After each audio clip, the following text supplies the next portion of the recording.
დავწყვიტეთ მეგობრებთან ერთად მანქანებით წავედით თურქეთიდან თურქეთის გავლით უпростоეთ ჩვენ კუნძულზე ვიმყოფებით ვიპროში და აქედან წავედით მანქანებით ორი მანქანით მივადექით სარფის საბაჟო პუნქტს მივაწოდებ პასპორტი და მებაჟე მეუბნება რომ უпростоეთ მეკითხება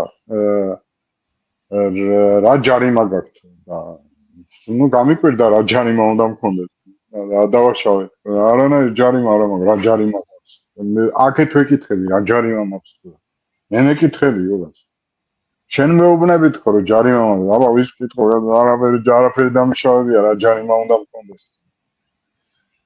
ხო თქვენ 19 აპრილს ხართ დაჯარიმებული 5000 ლარით და 5000 ლარი როგორც ახსენა ხო ნუ ეს ცნობილი